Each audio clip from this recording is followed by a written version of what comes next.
Bring the ship up to broadcast depth. We're going in. Make him look mad.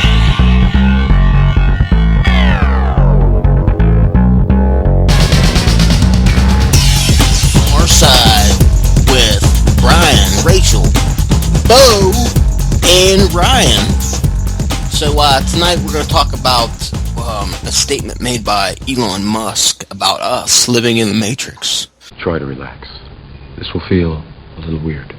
So it starts off something like, I'm going to use an article from catchnews.com, and the headline reads, Elon Musk says we're probably living in a computer simulation. The Matrix is a computer-generated dream world. There's nothing I can say that will explain it for you, Neo.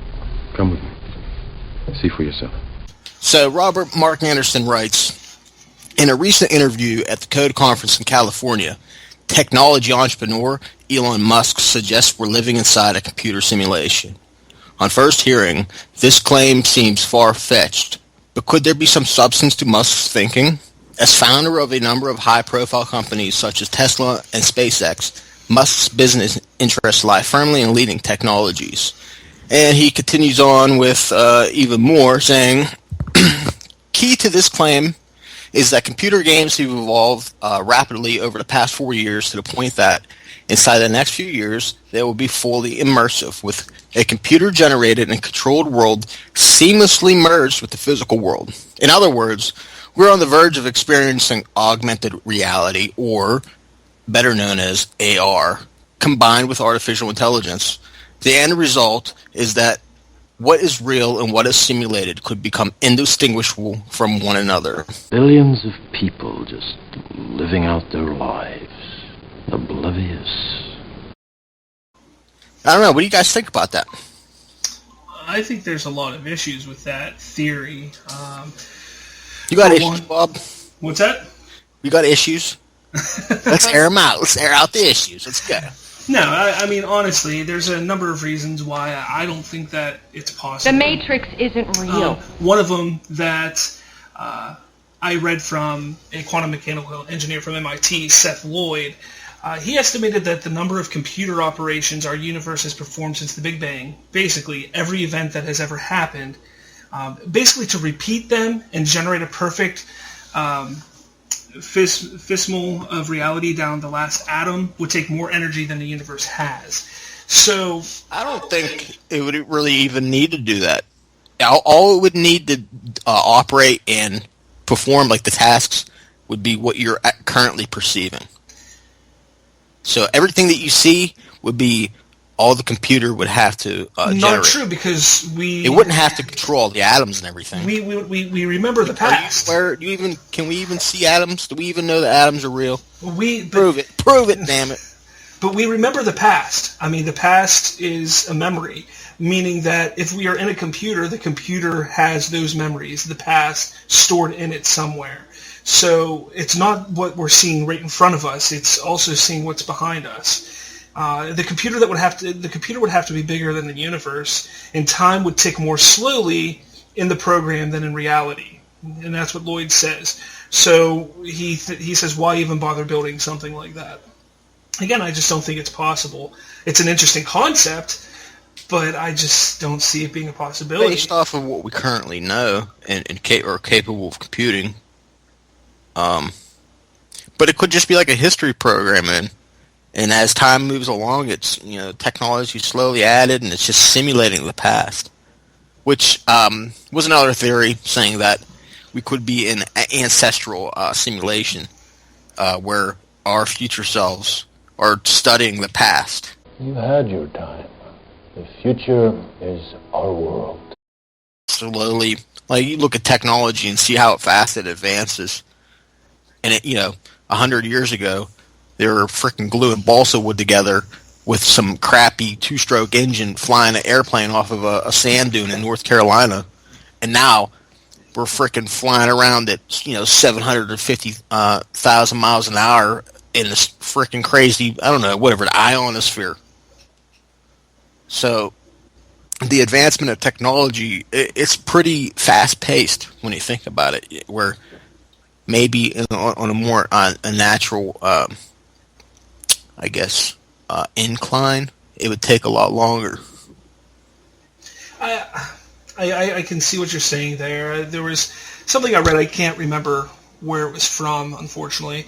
But, I mean, somebody said exactly the same thing, that we're in a computer program that our future selves have already built. So thousands of years from now, our ancestors, well, you can't even say our ancestors, but not our ancestors, but our relatives. Again, you can't even say that because we're not related to them if we're a computer program. But It'd be like descendants. Descendants, yes. I didn't mean to say ancestors. Sorry. You can Come on, man. You can bash me all you want Get here. on board here, Bubba.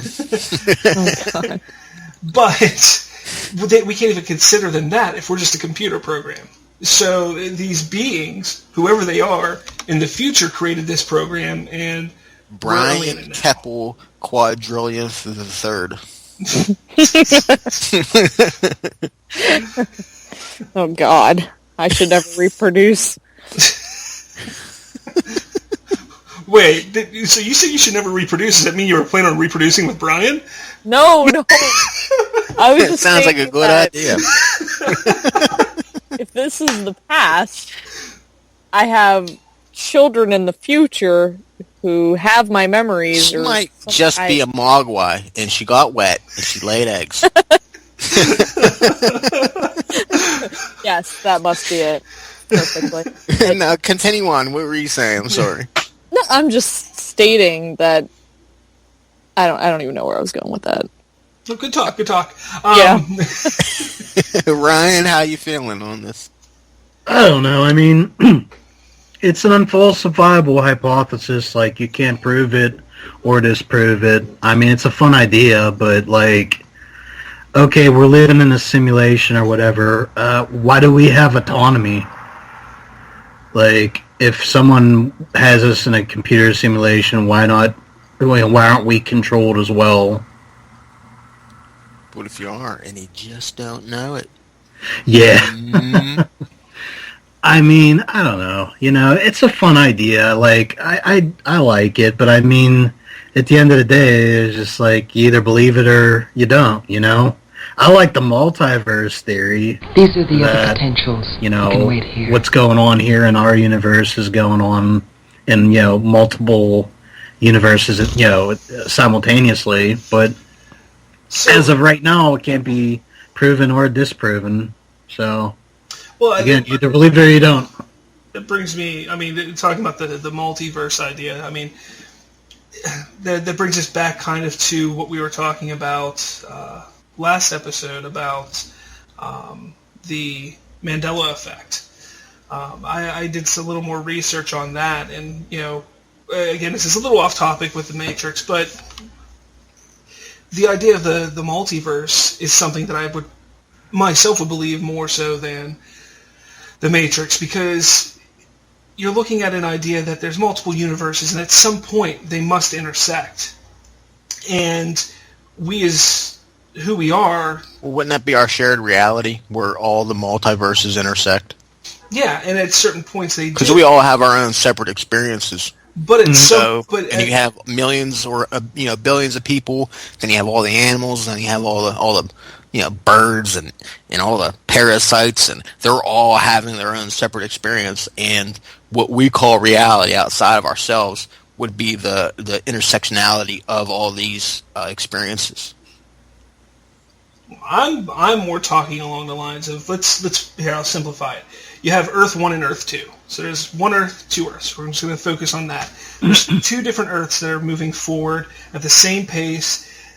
Basically the same things are happening, maybe minor differences here and there. So on Earth 1, I'm a fuck-up, and on Earth 2, I'm not a fuck-up. That's a possibility, yes. Possibility. That explains it. Too. God damn it. I knew it all along. So this whole time you wish you were on Earth 2, don't you? Earth 2? I don't know.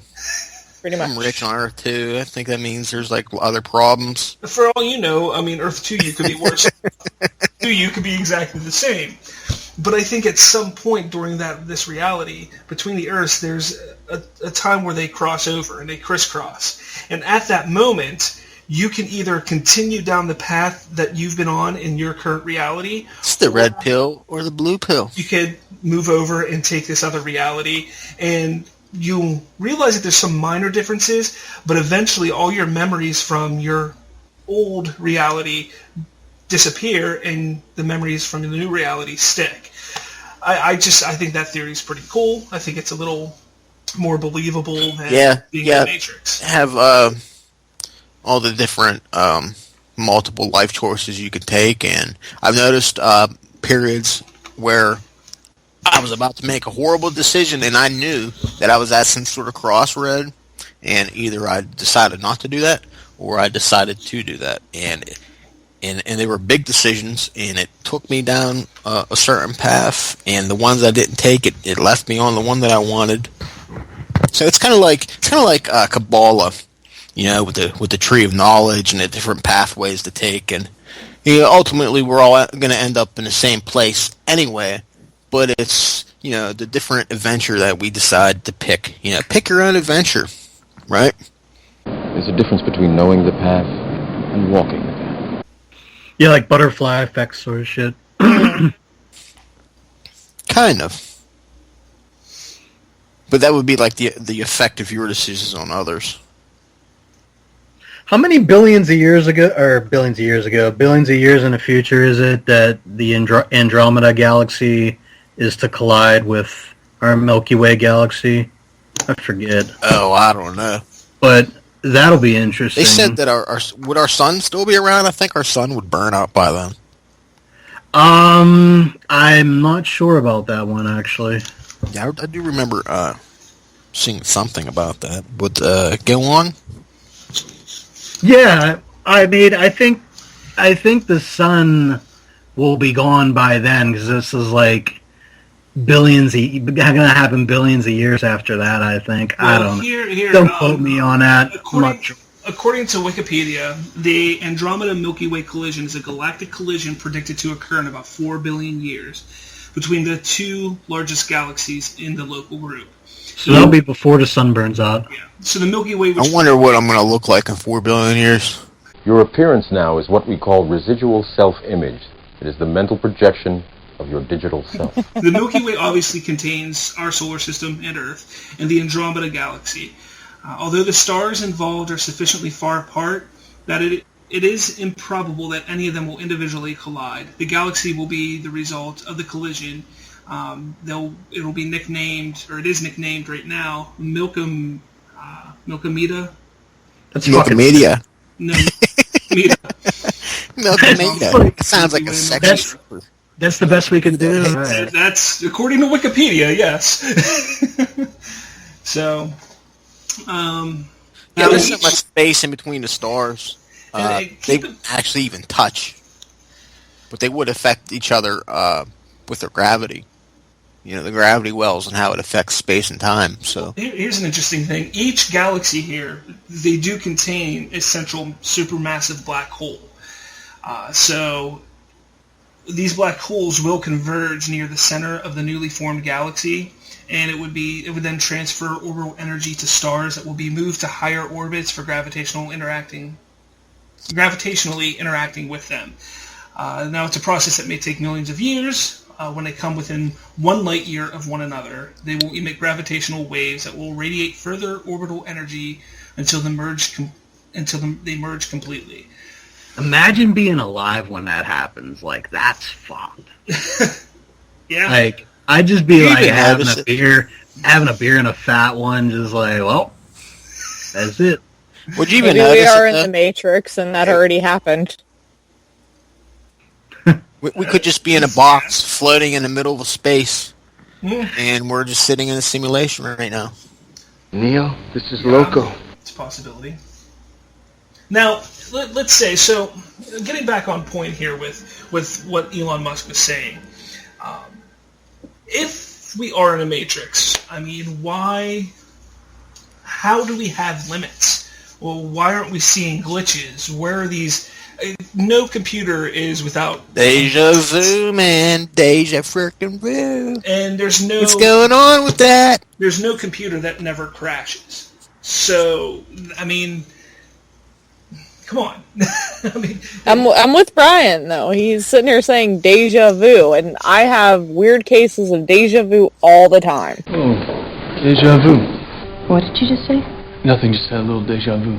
What did you see? What happened? What is it? A deja vu is usually a glitch in the Matrix.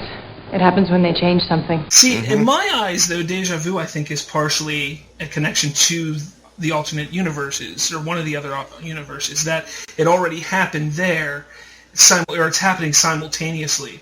Or, like I said, I believe it was last episode, that it's something that we just do constantly. It's something that we've seen before, not exactly the same way, maybe minor differences, and when we see it, we just think, oh, deja vu. Well, you're saying that we're reliving our lives over and over and over again in a big loop. I That too. absolutely. So why wouldn't that be? If you subscribe to that belief, why wouldn't that mean that it's maybe it's not like a computer simulation? Maybe it's a record of memories, and it's just being looped like a film strip. Yeah, like that episode of Doctor Who when they went to the world's largest library, and all it was people's memories and books. I have these memories from my life. None of them happened. What does that mean? But the Matrix cannot tell you who you are. It was a pretty awesome episode. It was one of my favorites. Yeah, I love Doctor Who. Leave me alone. it would be like who's the Egyptian god? Ra, Nubis, Thoth. Thoth. Isn't he like the god of knowledge and all that stuff? I couldn't tell I you. thought that was Anubis. I gotta look. Hang on. You said the god of Who thought? would be the equivalent of thought, like T-O or a P-H-O-T? P-T-A-H, Ptah? T-H-O-T. P-T-A-H. T like in Thomas. Yeah, P-T-A-H, Ptah. No, Thoth. Not Ptah. Oh my god. Ptah. No. Well, go on. Who would be the Egyptian god equivalent of Morpheus? The great Morpheus. We meet at last.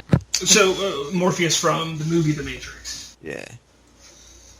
Anybody ever run into him in Dreamland? No, sorry. I think I have. So, you ran into Lawrence Fishburne? No. It's like he was like the first human being to be made immortal, and it's not like immortality that you and me know.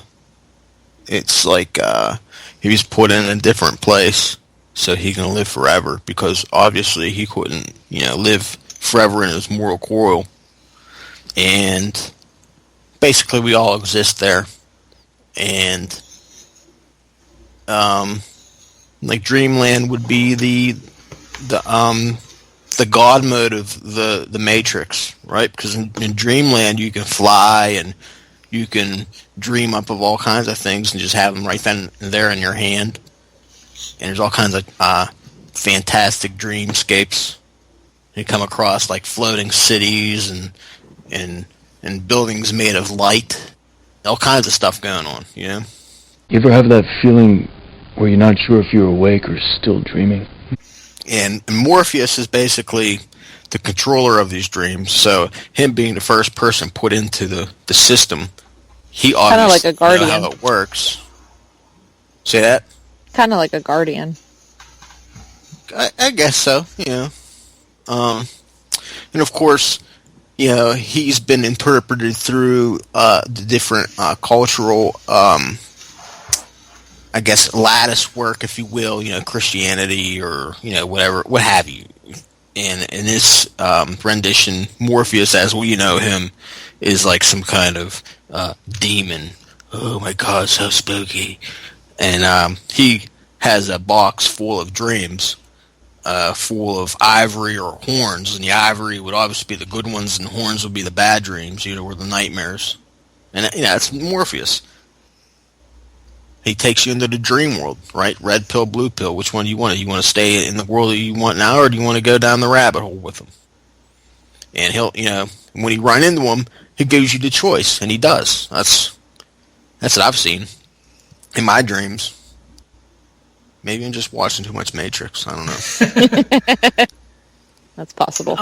Interesting theory here. Another Matrix theory, or something that people have thought about when it comes to dying. There was an article posted back in 2015, April of 2015, on mirror.co.uk.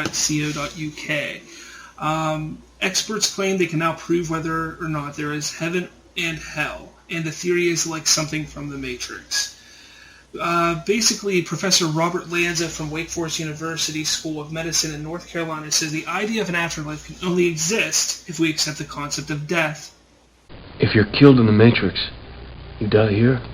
That the concept of death is a state of mind. Professor Lanza offers a theory much like the one in the hit movie The Matrix, where the heroes are convinced that reality is an illusion. The professor says the quantum physics area of biocentrism explains that life and biology are central to reality, which in turn creates the universe rather than the usual idea that the universe creates life. With this theory in mind, Lanza says death cannot exist in any real sense, and that the concept of dying is one we are taught to accept. The theory is similar to the idea of parallel universes. I like this guy. The idea that something can exist simultaneously in two realities. So how does this explain whether or not there is a utopia of fluffy clouds and a subterranean pit of eternal damnation? Well, Lanza says, when we die, our life becomes a perennial flower that returns to bloom in the multiverse. He then added, life is an adventure that transcends our ordinary and linear way of thinking. When we die, we do so not in the random billiard ball matrix, but in the inescapable life matrix. Am I dead? Far from it. It's pretty interesting to think that, that there isn't a heaven or hell. We're pretty much here. We die and we're reborn in a sense. Yeah, the whole idea of heaven and hell, that's just fucking stupid. We're in purgatory. Let's get that shit out of the way. Our great creator makes us and has complete control over us, and he decides to make us do bad things, and then he judges us for them. Yeah. Well, that's what free will was for. Like, what kind of a dickhead are you? You know what I mean? What a dickhead god that is. I don't know if I believe in that one. We have free will. It's not like, oh, I know what you're already going to do before you do it, and I'm still going to judge you for it. No, it's free will. You do what you feel is best. Then you get judged for it. Professor Lanza, he continues with some of this theory. He does say that we should be like Neo. There's no good or bad. There's only the self, right? Well, he says we should be like Neo and take the red pill and understand the things we call life and death are just man-made ideas. Some of the thrill that came with the announcement we are close to understanding the Big Bang rests in our human desire for completeness and totality. But most of these theories fail to take into account one crucial factor: we're creating them. In a classic mind-bending movie starring Keanu Reeves, the heroes were taught to bend a spoon with the mind until they realize the spoon isn't real. Do not try and bend the spoon. That's impossible. Only try to realize the truth. What truth? There is no spoon. Yeah, we definitely have the power to manifest our own dreams and our own destinies. Mm-hmm. No doubt. Just like Rachel was saying with free will. No doubt about it. Lanza says he has a similar exercise. He said the shapes, colors, and If you believe it, you can be it, Bob. What is he doing? He's beginning to believe. He says the shapes, colors, and forms, known as your kitchen, are seen as they are solely because photons of light from the overhead bulb bounce off various objects and then interact with your brain through a complex set of retinal and neural Didn't I write with Deep Thoughts with Brian Keppel and CS about that? It's possible. I think I did. However, on its own... Look that up, huh? Yeah. However, on its own, light does not have any color, nor any brightness, nor any visual characteristics at all. It's merely an electrical and magnetic phenomenon. So while you may think that the kitchen as you remember it was there in your absence, the unquestionable reality is that nothing remotely resembling what you can imagine could be present when a consciousness, my God, is not... Okay, I found it, right? I found the deep thought. good thing Facebook has a search feature. Yes, but I mean, this is very interesting to sit here and think that, for instance, right now, think of another room in your house. You know, if there's not somebody there in that room thinking about it, it's not there. That's basically what he said. That's what I was talking about. If you're not there to experience it or perceive it, it doesn't really exist. Your mind makes it real. Isn't that kind of like if a tree falls in the forest and Yes, nobody's there to hear it? Exactly. Does it make a noise? Sound? Yeah. Does it actually fall, though? That's the question we're asking now. Did the tree actually fall? Well, if I went in the woods yesterday and the tree was standing, and then I go back the next day and it's not standing and it's laying down, then yes, it fell. Doesn't mean it fell. It's just the way that the way that you're perceiving the area. And took a nap. But it's just the way you're perceiving the area. So, you know, maybe your brain is telling you that the tree is not standing up anymore, it's on the ground. That doesn't mean it fell over, it's just your brain telling you what you're seeing. Yeah, but if evidence proves that the tree fell down, like seeing how lightning struck it, and it's all burnt and cracked and all that. Okay, but your mind is putting that there for you. See, because it's there. Yeah, because you're experiencing it. Say, all right, we'll make it even easier. Oh God. Say that, okay, we have the universe, right? Yeah. And if nobody was here to experience it, would it really exist? Probably not. Like, figment of our imagination. Wouldn't it be like, you know, everybody always says, oh, what's the point of life? Maybe the point of life is to witness and make the universe come into existence. I bet you never saw this coming, did you? It's like, say God's an artist, or whatever, creator, whatever the fuck you want, okay? I don't want to get into a God argument, but say he's like an artist, and nobody's around to see his artwork. So he makes a bunch of people to look at his artwork. You know, it's like having a bunch of artwork and just stuffing it into a closet if nobody's there to look at it. So you need somebody there to witness the creation. It's kind of like Jehovah's Witnesses, what they believe in. Oh, God. It sounds like solipsism. Tell us about that. Well, solipsism, I don't even know how to pronounce it, but it's more or less like... It's a philosophical... I'm not sure either. It's philosophy. It's that, you know, like, the only thing that's short to exist is yourself. How do we know if we exist? Yeah, ultimately, after everything else, the only thing that you can be perfectly sure that does exist is yourself. But yeah, I mean, it's basically Satanism. But like, okay, it's the like, self. It's your own personal experience that you can only be sure of. And even then, you can have doubts that none of it's even real. But so, like with the tree thing, like the tree exists to the tree. Let's see here. According to Wikipedia, trees conscious. Solipsism. Well, I mean, it's not. It doesn't have consciousness like we do, but I mean, at the same time, like it could. According to Wikipedia, what do we know? What would a tree's everyday experience be? I think I have. Hold on here. We only know how. I have a deep thought concerning this too. It says Deep Thoughts with Brian Keppel. I wonder what it's like being a plant. Like, how does their day go? Do you think they ever lose their patience waiting for it to rain? I wonder what their opinion is on oil embargoes and trade tariffs. All right, real quick, I want to make sure everybody understands what I want to say. It's solipsism. Solipsism, whatever. Yeah. Look it up. Solipsism. It's the philosophical idea that that only one's own mind is sure to exist. I mean, it holds that knowledge of anything outside one's own mind is unsure. The external world and other minds cannot be known and might not exist outside of the mind. At a metaphysical position, solipsism goes further to conclusion. It's a very fucking arrogant way to think. And other minds do not exist. Basically, yeah. I mean, you're basically sitting there saying that everything in front of you is made up from your mind.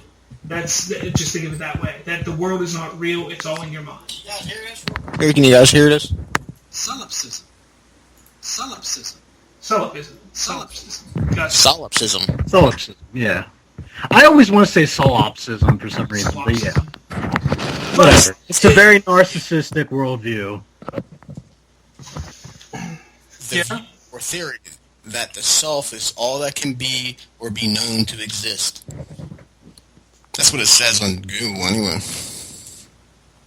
Thank you, Google.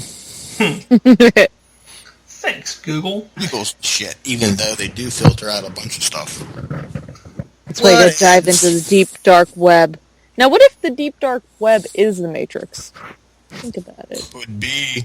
Think about it. Lots of porno in the Matrix. Oh, yeah. Free porn! Porn for everyone. Did you ever see that TV show? It was on Cartoon Network. How many years ago? Probably the early 2000s. I'm pretty sure it was called Reboot. Oh my god, I love that show! Now, that was, and the reason why I'm bringing this up here, because, that was from, 1994 to 2001? Yeah. Really? Yep. Jesus. But it was an interesting idea because it shows that there's life within computers, that there's, every person in that system had a purpose. What if we're in this computer? Like, you want to say we're in the Matrix, but we have a purpose. Everything that we're doing is a purpose to continue making this computer run.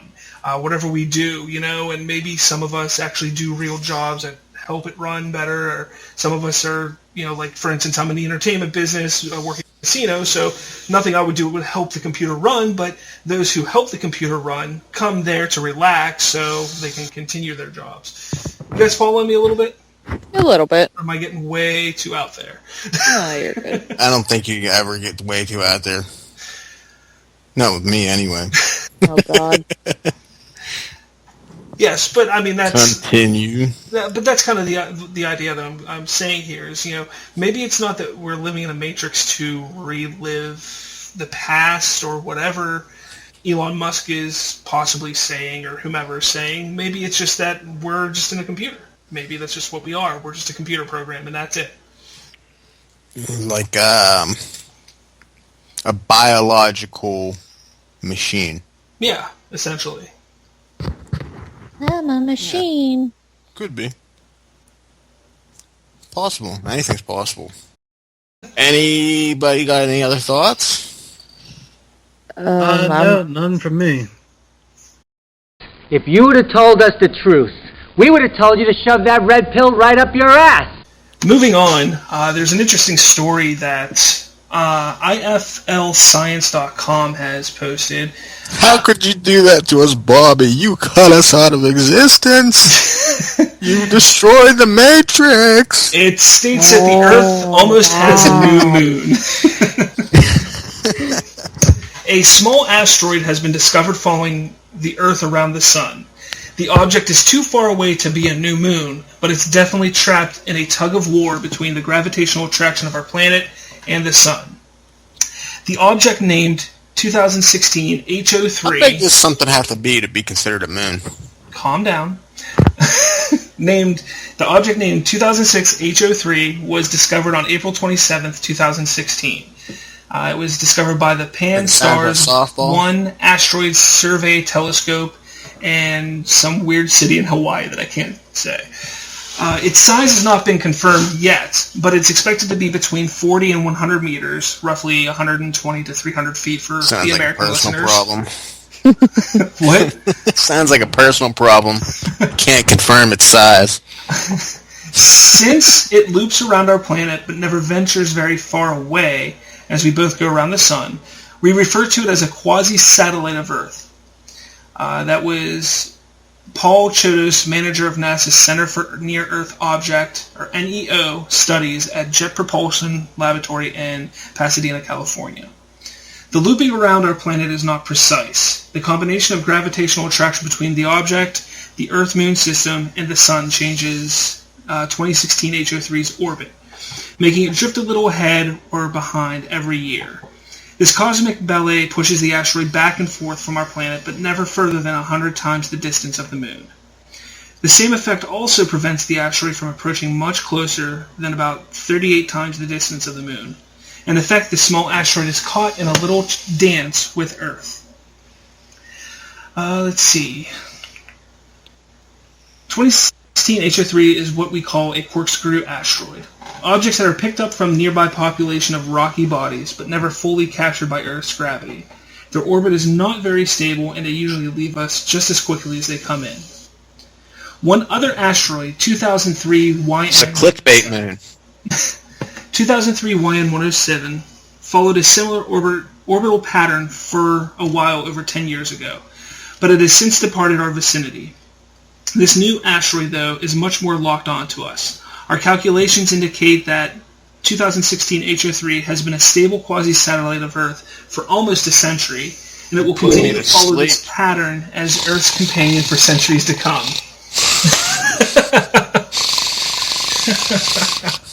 I'm starting to think the creator of Sailor Moon knew about this all along. And that's why she I think it's created crazy that they discovered it this past April, but they're saying that for almost a century it's been orbiting us. Following us. I mean, that's Maybe kind of it's ridiculous. aliens! Maybe it's aliens. Aliens. But that's how fucking vast the galaxy is. Like, we just full of rocks. Just think about that. The little we know is even smaller than we imagine. Like, we'll never get figured out. The universe was God's driveway, and we're just living on gravel. Oh man, I don't know what to say about that, Brian. You never know. Supposed to. It's like Men in Black. You know, we're just a marble or a little chain on a definitely on a cat's infinite big and infinite small. You know. Ever watch Pale Blue Dot? No. What's that? It's a great documentary. Just about the vastness of space, and we're the pale blue dot, just out there in the nothingness. Yeah, like a speck of sand. Mm-hmm.